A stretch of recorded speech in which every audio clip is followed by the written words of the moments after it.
Muy buenas noches, feliz Navidad y próspero 2022.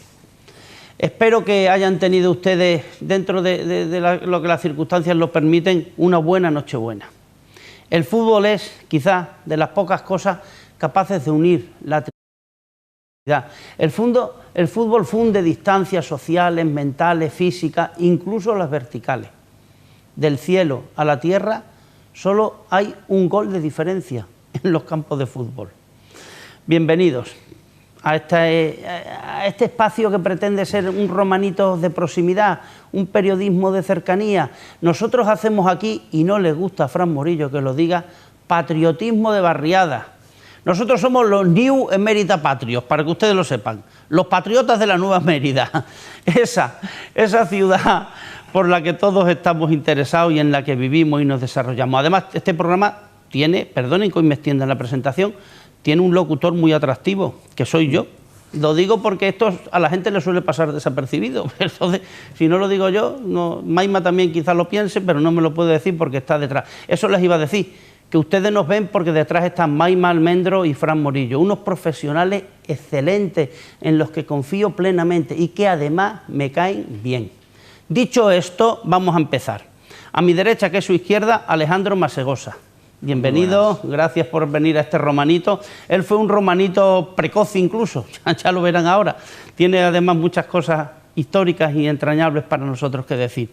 Y aquí a mi izquierda, a la derecha para ustedes, Eloy López, que tiene nombre de un buen entrenador del Mérida. Les voy a ser sincero, Eloy Jiménez es el último buen entrenador que hemos tenido. Después de él, todos han sido, que no digo yo que todos fueran malos, pero en Mérida sí que se portaron mal. Perdona que la introducción no sea tan positiva como yo quería. Gracias, Eloy, por estar aquí. Bueno, un placer y un lujo, y ya tenía yo ganas de estar contigo en un placer. Como dicen en Don Benito, cada fe, si esto es lo que hay. Mirad, voy a empezar directamente.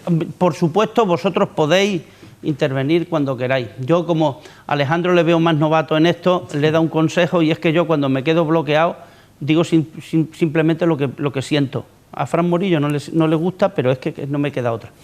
Muchas veces hay un estadio mítico que se llama Old Trafford, que le llaman el teatro de los sueños. El teatro de los sueños. Yo suelo tener un sueño muy bonito este año, que es que el Mérida gane un partido. Todavía no se ha cumplido.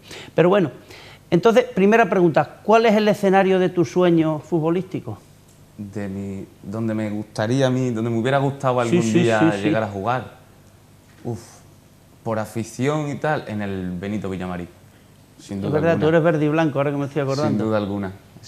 He visto solo 3 partidos en mi vida. Uno es del Real Madrid en el Bernabéu y otro allí en el Betis contra el Real Madrid. Tú no lo ves, pero Fran está sonriendo ahora. ¿No? Y a mí esa sensación que yo viví allí dentro del Benito Villamarín, eso es algo... es único. Ese cantar, ese himno, eso es único. Quizá no te quiero poner, porque ya que eres bético, pero también es verdad que el Sevilla también tiene un buen himno. Claro, también, pero al final soy verde y blanco.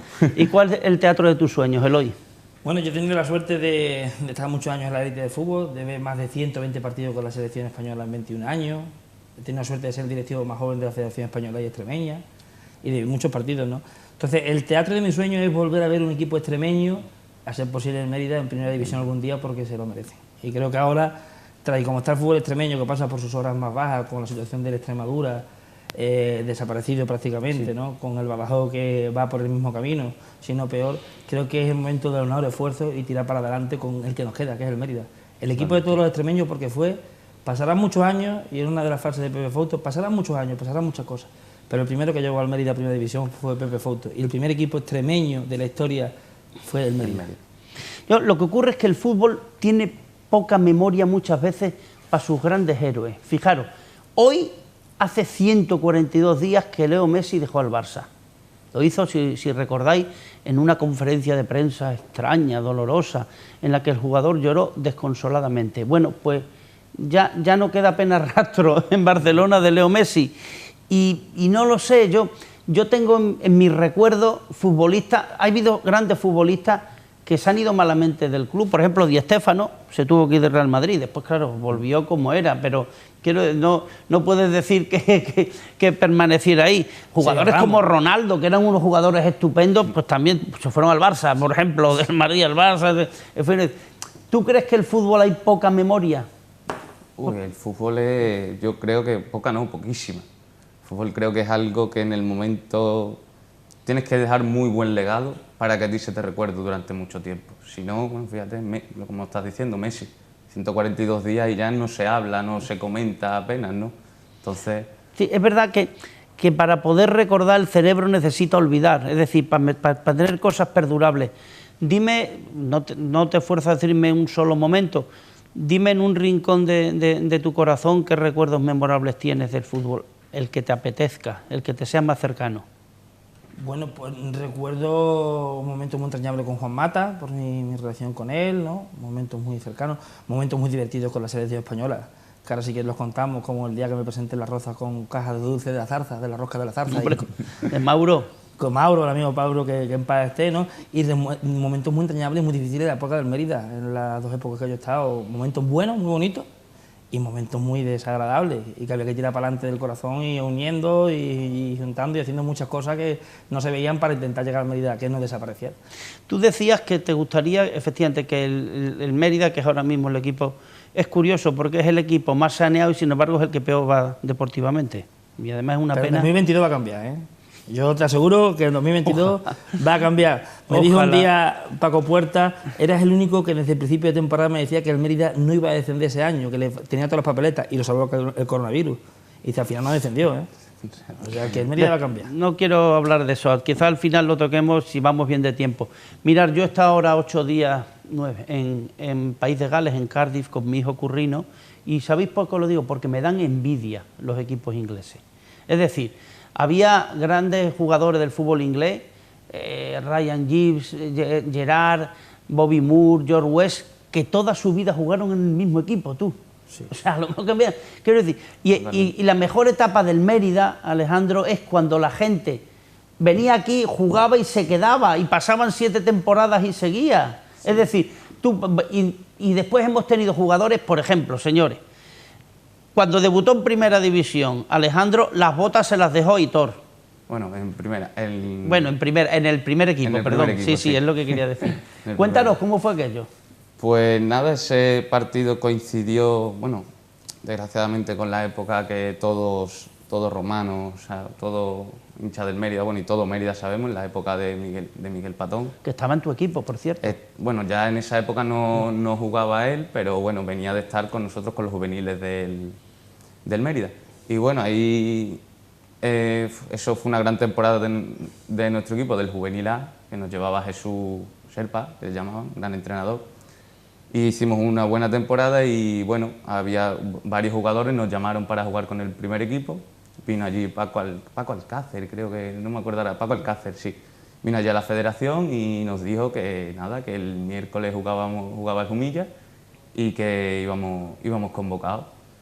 ¿Cuántos os convocaron? 3. En ese partido Ramón Perdigón, sí, Alejandro Trejo y un servidor. Yo llegué a representar a Ramón Perdigón en mi época de representante y era entrenador de Miguelito Patón, que bueno, claro. Tuve la buena suerte o mala suerte de que las 2 veces que Miguel entra por primera vez al hospital estoy yo allí, por coincidencias de esto. Desde el principio nosotros tuvimos una experiencia muy desagradable con él, en la que nos va a costar toda la vida y que yo algún día se lo volveré de alguna manera, y es que hicimos un partido de juveniles en Puebla de la Calzada, un campeonato, en el que traímos al Betis, la selección extremeña, la selección de Vegas Bajas, yo era el segundo entrenador junto con Woody, el Atlético de Madrid, el Villarreal y el Sporting de Lisboa. Y Miguelito, de 44 chavales, había quedado en 18 y vino a todos los entrenamientos. Además, su padre y su tío patrocinaban el torneo, ¿no? Entonces, en el último entrenamiento, ya para jugar, la noche antes, va Aguza, y dice que el niño se queda fuera, que había que llevar 18. Y claro, el cabreo mío era un niño que había llevado yo, representado y esto, y que además que le estaba diciendo Joselito Fouto, que le decía también Juan María Pozo Woody, director de que el tema de te da uno más que uno menos. Y bueno, pues abusa de esos de los entrenadores, que no, dile tú al niño que después de 7 entrenamientos, de pasar todas las pruebas, y que Valía se quedaba fuera la noche antes, y que yo le tenía que transmitir eso al chaval. Es que después voy a hablar de eso, de gente que entrena muy bien y después juega mal, o viceversa, gente que no entrena y después juega bien. Pero sí. Le prometió el seleccionador de la selección de Vegas Baja, que además quedamos nosotros terceros del torneo, que iba a venir al siguiente torneo. y no dio tiempo, porque evidentemente cuando sale la noticia que lo que pasa, me llama Woody y dice, no será el niño que le prometimos, digo, o sea, la promesa ya está. Pero acaba de contarme la historia. Os seleccionan a 3 para jugar contra los Jumilla, un partido de vuelta de Copa, creo recordar. De vuelta de Copa, venían de ganar 1-3 allí, el partido se podría decir que estaba ya un poquito, estaba bastante encarrilada la eliminatoria. Sí.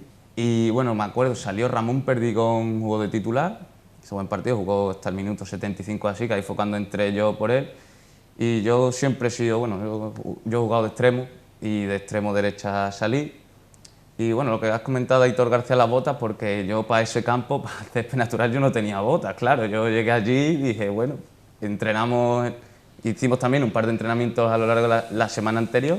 Y yo llegué allí y digo, yo no tengo aquí botas para jugar ni nada. Y Aitor, que estaba por allí y demás, y es un hombre muy amigable.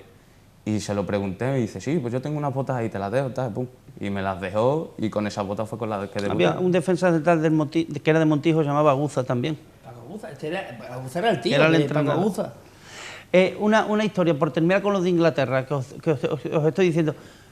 Ayer fue lo que se llama el Boxing Day, que me parece una efeméride buenísima, que es un partido que se juega precisamente en los días de Navidad, en los que sobre todo van los niños. Claro, yo echo de menos esta tradición antigua de ir los niños con los abuelos al fútbol, porque se ha profesionalizado cada vez más. Y a lo mejor para conseguir una afición, los campos llenos, los campos llenos. Yo vi ayer con mis hijos el Manchester City contra el Leicester y fue un partidazo de goles allí. ¿Tú crees que no se está cuidando ahora tanto las categorías inferiores como antes?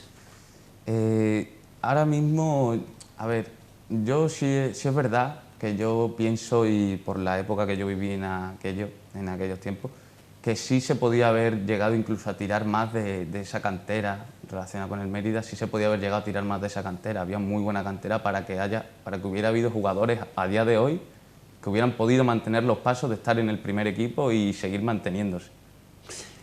Ojalá se hubiera. Es que yo creo que claro, la afición empieza... Mira, ahora estamos viendo partidos... Estos son cadetes. Hay una cosa que está ocurriendo en el fútbol, o yo por lo menos la veo así, que, bueno, quiero saber tu opinión. Resulta que en el fútbol actual, y no solo en España, sino ayer, por ejemplo, el Manchester City dio 2 o 3 ejemplos de estrategia. Resulta que las jugadas a balón parado, las faltas, los saques de esquina, se han convertido en las jugadas cruciales para un partido. Ya no es el extremo que sigue, no, ya la pizarra de Guardiola, por ejemplo, os lo digo, es tremendo porque te hace ganar el partido. Sí, mira, un día hablando con Fabri González, yo tengo una relación especial con él, en CPI Época del Mérida, nos seguimos llamando hermanos. Además, él sabe que yo voy a estar ahí hoy y mandaba un saludo para todos los aficionados del Mérida y para este medio de comunicación, ¿no? Fabri González. Y él me decía, Eloy, dice, los entrenadores de primera división somos entrenadores de mentira porque no entrenamos. Y me hacía una pizarra, dice, mira, del 100%, el 70% es la cabeza. Entrenan los preparadores físicos. Nosotros damos las órdenes y somos gestores de grupo, que también lo coincide con la opinión de Del Bosque. El 70% es la cabeza, el 10% es la calidad que tenga el jugador. El otro 10% es la preparación física y el otro 10% es la suerte. Él es gallego y cree en la suerte. Sí, ¿no? Y yo también creo en la suerte y no soy gallego. Y es verdad que hoy en día el fútbol lo que se lleva son charlas y charlas. Yo a mis chavales en el nuevo club que he creado, dice, es que tú no das muchas charlas psicológicas. Y yo les pongo el ejemplo de la selección española. La selección española llega por la tarde una charla. Después de la cena, otra charla. Por la mañana, después del desayuno, una charla. Entrenan y otra charla. Y por la tarde, otra charla, charla.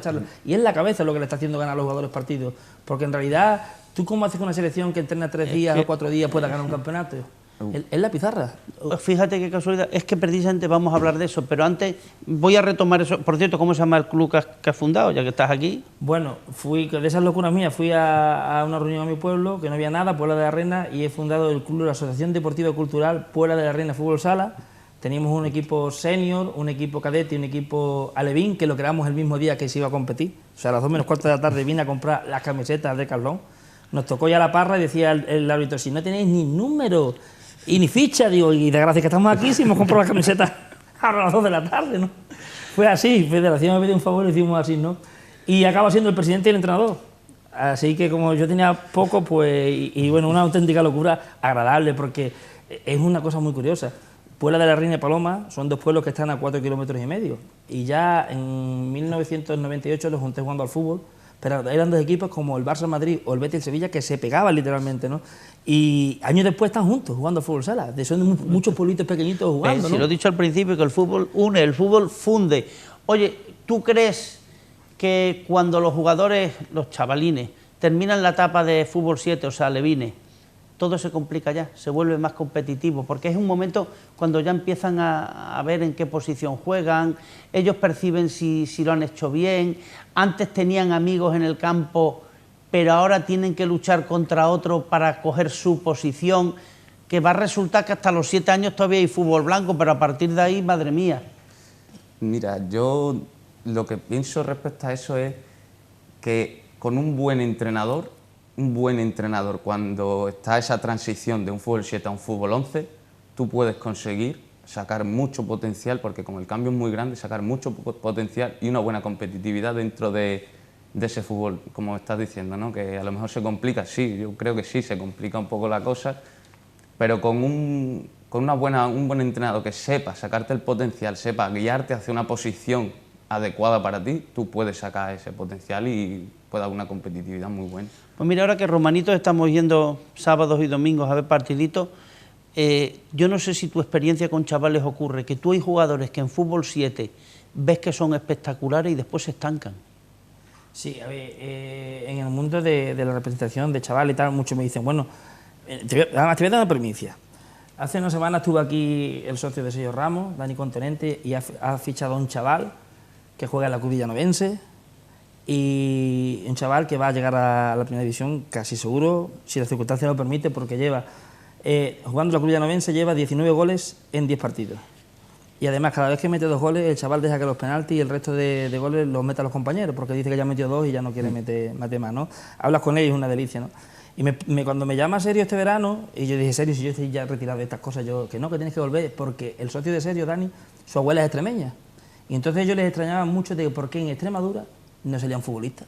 Que qué pasaba aquí, que yo decía que había mucho mamoneo, porque en tu pueblo, él habla por Extremadura, hay mucho mamoneo. Allí no salen futbolistas, porque si en Bilbao hay 2 millones y salen tantos futbolistas, Extremadura, que tiene un millón que 100.000. tiene 1 millón, no sale nadie. Entonces mandaron a un señor de Bilbao a ver al Flecha Negra y vieron a este jugador. No, pero no me ha dicho Cruz Villanovense. La Cruz Villanovense. Ah, como ha dicho Flecha Negra. Jugaban el Flecha Negra y la Cruz Villanovense en cadete. Este es cadete, ¿no? Y se quedaron prendados, vinieron 2 veces a verlo y ya me llamaron y me dijo, Eloy, he mandado 2 veces, no soy capaz de mover al chaval, no tengo manera, si tú me das visto bueno y lo vas a ver, lo ficho. Y le dije, dame 24 horas que te van a sobrar 12, y lo ha fichado, ¿no? Y entonces él le explicaba, ¿no?, que la mafia cae en el fútbol. De hecho, yo he hablado con el seleccionador cadete y se han quitado las selecciones juveniles, porque dice que ya en juveniles, chavales con 16 años, 15 años, tienen otros representantes. Sí, joder, me estás pisando las preguntas y eso que no hemos hablado. Entonces, yo he vivido en campo como un entrenador quita a un jugador en el descanso, pero como está el representante, lo tiene que poner otra vez, porque han venido a verlo, ¿no? Entonces el fútbol está manipulado. El fútbol, como tú dices, a esa edad, por eso se estanca. Sí, pero siempre sale una flor dentro del estiércol. Me ha recordado, nosotros tuvimos en la Escuela Familiar Agraria Guadaljucén, que la cito muchas veces porque forma parte de mi vida, a un jugador llamado Jair, que era de la Cruz Villanovense. Ese representante fue Petón, que jugó en el Huesca. Después se fue a Israel y ahora ha vuelto. Y tuvo una historia igual, que de casualidad lo vieron en un partido y lo ficharon. Pero vamos a volver a eso, porque además es que ya verás que lo que tenía preparado coincide con lo tuyo. Fútbol 7. La diferencia ya empieza a ser la mentalidad. Yo el otro día me quedé sorprendido cuando vi que, en este caso es el Barça, pero yo creo que el Real Madrid, el City y todo esto son iguales, que los jugadores ya tienen a partir de esa edad, lo que tú hablabas antes, psicólogos y tutores en todas las categorías. Los tutores son los que están en contacto con los padres, con los profesores, los nutricionistas, los coordinadores y con los entrenadores, y los psicólogos son para temas individuales. Decía este, que tiene un nombre rarísimo, a ver, después lo diré, que ese no lo tengo apuntado, del Barça, que él tenía un coach que hacía una sesión a la semana, tú. Bueno, esto es lo que tú has dicho. Bueno, ¿y cuándo le dan patas al balón? Es decir, que ya la mentalidad tiene un factor importantísimo en el fútbol. El otro fútbol que le llaman, ¿no? A mí me decía Dani, es que tú sabes mucho del otro fútbol, ¿no? Yo cuando llevo a las chavales a selecciones extremeñas siempre los han cogido, por lo menos los han visto. pero claro, tú ya le tienes que adelantarse al otro en qué posición se tenía, en esto, no hablo que yo me lo invente, sino chavales del Mérida, propio cuando yo llevaba por ahí, ¿no? Y tú le tienes que decir, enseñarle hasta dónde se tienen que sentar en el vestuario, para que los mire el seleccionador, que va a tener muy poco tiempo, que tiene chavales de toda Extremadura y que tienen que cogerlo, y que ahora no es como antes tienen que venir más del Mérida, del Badajoz, tienes poco tiempo, ¿no? ¿A quién se tiene que arrimar? ¿Cómo tienes que meter? Porque hay casos en el que el jugador se está jugando a la plaza tú, y en cuanto vaya en tres de un club, el Mérida, por ejemplo, y va uno de Puebla de la Reina, ese tiene todas las papeletas de no llegar. ¿Por qué? Porque los tres van a hacer camarilla, porque son o ellos tres o tú el que va a entrar, ¿no? Entonces claro, no hay un fútbol sano, no hay un fútbol sano. Tú que precisamente lo que tenías era temperamento, esto que antiguamente llamábamos pundonor, lástima que esta palabra haya caído en desuso, porque el jugador de pundonor era también un jugador comprometido. ¿El Benjamín y el cadete entrenan igual? No, yo creo que no, porque además tampoco puedes hacer que entrenen igual. Un Benjamín está hecho para que disfruten, ¿no? No hay presión, entonces. Claro, un Benjamín deben disfrutar, porque esos niños deben. Y vamos, tienes que disfrutar toda la etapa del fútbol. Si no disfrutas jugando, no juegues. Pero yo creo que en Benjamín es más para disfrutar. Cadete ya es un enganche a esa competitividad, que yo he visto un cambio muy grande ya a nivel... Cuando ya llegas a juveniles, ya es un cambio muy grande de competitividad a nivel diferencial un cadete o cuando estás jugando. Es que Benjamín es, como te digo, eres muy pequeño, está hecho para que disfrutes. No... Me ha gustado mucho lo que has dicho, que yo he tenido grandes entrenadores. Es decir, porque también a ver, ¿cómo lo explico? Lionel Messi, tarde o temprano, hubiese sido Lionel Messi. Ahí ya no hubiera influido tanto los entrenadores y tal, porque él tenía una calidad que la verdad es que no hacía falta que lo llevaran. Pero hay futbolistas tipo Messi que no salen, y como Messi hay que reconocer que solamente salen, yo qué sé, salen uno de vez en cuando. Manolo Sanchís, capitán eterno del Real Madrid, él decía que cuántos mejores no había que ellos de la Quinta del Buitre, pero que ellos llegaron porque eran amigos del sobrino de Paco Gento, ¿no? El propio butragueño lo echan 4 veces del Real Madrid y lo van a fichar cuando se entera que el Atlético de Madrid va a fichar a butragueño, entonces para hacerle la puñeta el Atlético de Madrid ficha, y fíjate, pero hay muchos jugadores que no tienen la flor y que no salen, y ellos mismos te lo dicen, jugadores históricos del fútbol mundial, ¿no? Tú hablas con Manolo y dices, ¿cuánta gente no había mejores que nosotros en la cantera? Tienes que enseñarnos camisetas, porque se nos va a ir el programita y quiero que me cuentes, pero antes de esto, quiero ver qué tipo de fútbol os gusta. ¿A ti qué fútbol te gusta, Alejandro? Este que se llama ahora el juego de posición, lo llaman juego de posición con alteraciones. ¿O te gustan los centrocampistas muy físicos, de envergadura? Que es lo contrario, por cierto, centrocampistas físicos y de envergadura al gran Barça de Xavi, de Iniesta. ¿No? Pero quiero saber, ¿tú de cuál eres? Yo soy del fútbol más físico, un fútbol más directo. Yo siempre he jugado desde extremo, delantero, entonces a mí lo que me gustaba era eso, el fútbol directo, el fútbol de 2-3 toques con, como te has dicho, unos buenos mediocentros físicos y una buena defensa que te sepa sacar el balón rápido, y llegar arriba pues cuanto antes. A mí me gusta eso, el fútbol directo. ¿Te acuerdas del fútbol mítico del Ajax, de la presión muy alta, que todos los jugadores defendían, todos los jugadores? ¿Eso por qué no se ha vuelto a dar? Porque ha habido distintas escuelas, quiero decir, Rinus Michel en el Ajax, oye, Guardiola a su modo también lo hizo aquí, Arrigo Sacchi en Italia. ¿Qué tipo de entrenador te gusta a ti más, Eloy? Bueno, te hablo por mi experiencia. Yo a mis jugadores, tú fíjate, una mentalidad de un pueblo que solamente competía en 24 horas maratones, cerrado, y viene un entrenador que le propone que no, que hay que salir a presionar y que el primer jugador que recupera es el primero que la pierde, y que hay que ir arriba por todas, un equipo recién creado, ¿no? Y mis jugadores decían que estaban locos. Yo ahora no soy capaz de encerrar a mis jugadores atrás. A mí me gusta un fútbol de presión, de ataque, de jugar muy arriba, de hacer muchas jugadas rápidas y de que hay que recuperar el primero que la pierde. Y todos a una. Aquí o defendemos todos o atacamos todos, no vale intermedio. La presión tras pérdida, ¿no? O sea, que se entrena tanto también. Oye, me queda un asunto turbio, pero también lo voy a tocar. La presencia de los padres en el campo de fútbol en las categorías inferiores. Yo he visto padres machos que celebraban hasta que su hijo metiera un gol en propia puerta, prácticamente. ¿Es perjudicial? Tu padre no es muy futbolista, no. O sea, que no me... que yo, perdonen ustedes que se lo tengo que contar, si no reviento. Ya saben que suelo hacer la misma pregunta. ¿Tu infancia son recuerdos? ¿Quién te llevó a ti? ¿Te llevó tu papá de la manita? No, a Miguel le llevó de la manita al hijo el fútbol. Yo lo llevé. Que es todo lo contrario de lo habitual. Y por mi temperamento acabó él sin directamente, ni lo podía llevar. Yo ya ni lo podía llevar, ya él directamente no quería ni ir. Bueno, la presencia de los padres. Primero tú y después desde otro punto de vista que me lo diga Eloy. La presencia... yo creo que la presencia de los padres es buena porque el apoyo de tu familia en todas las etapas, más desde que eres pequeño, lo necesitas ahí, pero el apoyo.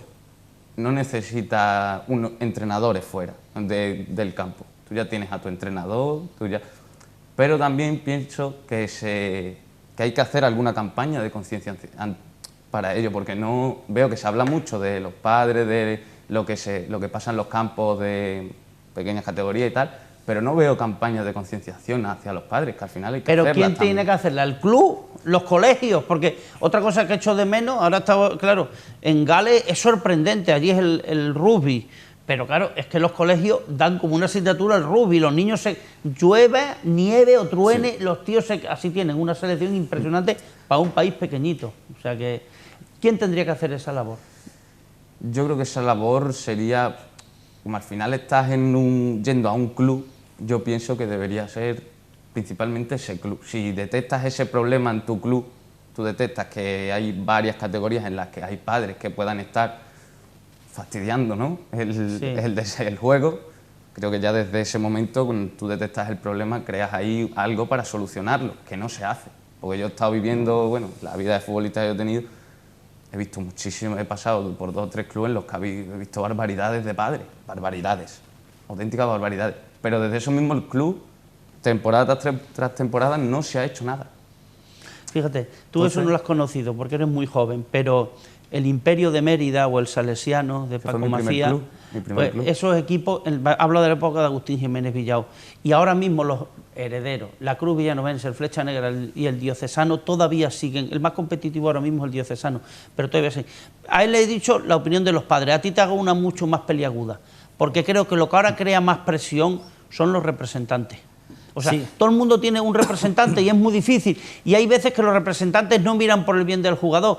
También te digo una cosa, hay representantes que son unos genios. O sea, el de Gareth Bale es un genio, el tío, macho. O sea, bueno, y el de Coutinho en el Barça es otro. Hubo uno mítico que era el de Prosineski, que decía, pero como un tío tan malo puede estar en equipos tan buenos sin darle una pata al aire. El mejor representante fue el de Cannavale. Bueno, perdón. Y lo tenemos cerquita aquí, ¿no? Háblame de lo pernicioso que son los representantes del fútbol, en mi opinión, tú me dirás. A ver, hay representantes y representantes, ¿no? Y no todo el mundo que sabe de medicina es médico. Entonces hay gente que se mete al oficio de médico sin ser médico. Mira lo que hay ahora con la pandemia, que te vas al Nevado y te salen 300 premios Nobel de medicina. Entonces, yo te cuento mi caso particular. Esta mañana y ayer tuve una madre que se me quita de la cantera y tiene que hablar con ella porque nosotros, un club humilde, pero bueno, nosotros es un club muy especial. Es un club que en 3 meses tiene médicos, psicólogos, podólogos, dietistas, para todas las categorías inferiores. El podólogo igual a yo ya veremos. Con todo, ¿no? Para todas las categorías, ¿no? Y claro, nosotros hemos tenido un detalle, un humilde detalle con el primer equipo en el que hemos regalado unas cestas de Navidad para agradecerle el esfuerzo que está haciendo, que vienen 3 botellitas de vino, que las habéis visto por ahí, ¿no? Por no decir la marca. Y se enfada la madre porque a chavales que son alevines no le hemos dado una cesta de Navidad. Digo, pero señora, ¿cómo comprende usted que le vamos a dar una cesta de Navidad con vino a niños de 7, 8, 9 años, que eso no cabe en cabeza humana ninguna, ¿no? Bueno, pues se enfadan. Entonces, por la presión, por lo que ven las imágenes, representantes que obligan que tiene que ser mejor, el niño, como tú has dicho, en cualquier etapa debe de disfrutar, ¿vale? Por lo menos hasta los 15 años. Después también tiene que disfrutar, pero si te quieres dedicar al fútbol tienes que competir, claro. Y es mucho sacrificio. Hay que aprender la competitividad. Es mucho sacrificio, claro. Mientras que los amigos se van de... Yo me acuerdo de una anécdota con Juan Mata, que con 2, vamos, la voy a contar. Una con 19 años, que es la primera vez que Juan Mata se va de vacaciones a Conil. Y me llama Elo. Estoy feliz porque nadie me dice cuándo me tengo que levantar, cuándo me tengo que acostar. Y me decía el padre, será desgraciado que encima han invitado a los amigos y está haciendo de chofer porque es el único que no puede beber. Porque era la competición, ¿no? El saber, la libertad, ¿no? Que el fútbol pues es muchísimo sacrificio, ¿no? Y hoy en día te mete mucha presión. Claro, los padres hay muchos que piensan en cómo van a vivir ellos del fútbol o de sus hijos, más en cómo tienen que disfrutar los hijos. Y eso pues pervierte el fútbol y pervierte la actitud. Cuéntame la historia de esta camiseta porque me dice Maima, que es la que manda aquí, que vayamos abreviando. Venga, rápido. 4 etapas del Mérida. Esta no la conozco, las otras sí. Enseña en la cámara, por favor. Esta es del Mérida Club de Fútbol, ¿vale? De mi época de entrenador en la cantera con Bernardo Plaza y con, bueno, ya después cuando nos quedamos, en la época mía de que nos faltó un punto para ascender, cuando a Bernardo lo subieron al... Y esa sí que me suena. Esta es de mi época con Joselito Fotos, Buena la época, época hombre. de Muiño, También fue buena época. Troteiro, ahí estamos, Mérida UD, Mérida Club de Fútbol. Troteiro que ha vuelto, Troteiro. CP, Mérida Club Polideportivo, ¿no? Aquí, El histórico. Ahí está el histórico, ¿no? El histórico. Oye, vamos rápido que quiero terminar. No, eso sí que no sé lo que es. Esto sí que no sabe lo que es. Bueno, pues esto es una serie que yo llevo siempre encima, de amuletos de todas partes del mundo. Y esta historia la debería contar Dani Martín, yo no la he contado nunca, te la traigo a ti en agradecimiento por invitarme. Y en la última fase de ascenso del Mérida, de la época de Dani Martín, la cosa se complicó. Estábamos en el palco, Joselito Fouto se baja a la escalera más nervioso que nunca, Pepe estaba metido en el bar, me acuerdo de que había sido expulsado el preparador físico Germán, que tengo una foto de él de rodillas llorando en la escalera, ¿no? Sí, Germán González. Y entonces yo cojo y le meto esto a Dani Martín en la faldiquera y le digo, no lo saques, tócalo, que el Mérida, desde que tú tengas esto, va a pasar esta fase. Y era imposible. Además, me acuerdo que era película americana que tiraba un jugador de color, con las connotaciones, sin nada. En aquel momento teníamos todas de perder. Cambia, mete, el Mérida pasa, asciende, y a los 2 días me llama Dani Martín, dice, macho, yo no sé lo que tú me diste, sí sé que la pierna me quemaba muchísimo, que yo sentí un calor tremendo, pero aquello yo hice lo que tú me diste. ¿Y qué le diste? A ver, porque... Esto. Lo que hay aquí dentro no se puede enseñar, pero esto, y él me lo acuerda muchas veces, lo mandó que lo guardaran cuando acabó antes de celebrar el ascenso de ir a la plaza a guardarlo, esto a los 2 días me lo hizo llegar a través de un empleado del club y dice, macho, yo no sé lo que tú me diste. Pues hay pero sí sé que, sirvió. sí, la suerte vale. Hay un episodio de la serie Ted Larsson que les recomiendo a ustedes si pueden que la vean, que ocurre lo mismo. Decía que tenía una maldición, es un equipo inglés, que tenía una maldición en equipo y hacían lo mismo. Vamos a terminar, pero mirad, una figura del fútbol mundial, esto sí que es una leyenda, hay muy pocas leyendas en el fútbol mundial, se llama Pelé, y Pelé le han dado ahora quimioterapia porque tiene un cáncer de colon, parece que se recupera. Sí. Yo lo digo porque los amigos de Romanito lo saben, que he dicho que el mejor partido de fútbol que este emeritense ha visto en su vida es la final del Mundial del 80 entre Brasil e Italia, en que Pelé hizo una cosa maravillosa. ¿Quién es el mejor futbolista para Alejandro Masegosa? No tiene por qué estar en activo, Ale. No, yo lo tengo claro, Guti. Ven, el jugador que más me... Bueno, que no jugaba en tu posición, por cierto. No. Es más, cuando yo me hice socio del Madrid, pues yo soy del Betis, pero sí, soy socio del Real Madrid. Entonces, cuando yo me hice, te dan en el papelito el jugador preferido, Guti. Y a mi padre le empezó a gustar el fútbol y se enganchó al fútbol por Guti, porque él lo veía y también le gustaba. Entonces, Guti no ha llegado a ser una figura, no voy a decir que esté mal, porque le ha faltado una cierta continuidad, porque ha tenido unos detalles de clase excelso, pero después dice, ¿qué le pasó a este hombre? Y como entrenador le ha pasado lo mismo, era demasiado impulsivo a mi modo de ver. Guti que tiene familia en Ribera del Fresno, tiene tíos en Ribera del Fresno, familia extremeña. Eso no lo sabe. ¿Y para Eloy cuál es? Bueno, para mí, quizás por los colores blancos y tal, a mí el que siempre me ha gustado mucho, pude conocer y hablar con él en persona, incluso llevarle la contraria, que eso era una falta de respeto muy grande, llevarle la contraria, don Alfredo Di Stéfano. Para mí, don Alfredo Di Stéfano, que te contaba cómo dice el fútbol moderno, ellos dicen que se iban a Estados Unidos sin comer, venían, jugaban 2 partidos, volvían a jugar por el fútbol de aquella época. Claro. Yo he visto mucho, he tenido la suerte de conocer a los mejores futbolistas y entrenadores del mundo en persona, de hablar con ellos, pero no sé. Di Stéfano tiene unas citas buenísimas sobre el fútbol, como hay que estar alejado siempre. Bueno, entonces eran de negro los árbitros, ahora ya ves tú cómo ha ido cambiando. Bueno, me ha hecho muy rápido, querido Ale. Habrá que repetir, me he encontrado súper a gusto, súper a gusto. Esto no ha hecho nada más que comenzar, nos queda mucha liga. Mis estimados romanitos, muchísimas gracias por su amabilidad, su paciencia y porque siempre podemos contar aquí en Televisión Extremeña con ustedes. Que tengan ustedes una buena... Ya hasta el año que viene, porque este año ya se nos acaba. Una buena Nochevieja y un feliz día 1 de enero, que por cierto, para nosotros los creyentes es el día de la Santa Madre de Dios. Y una madre es lo mejor que puede haber en la vida, señores. Buenas noches.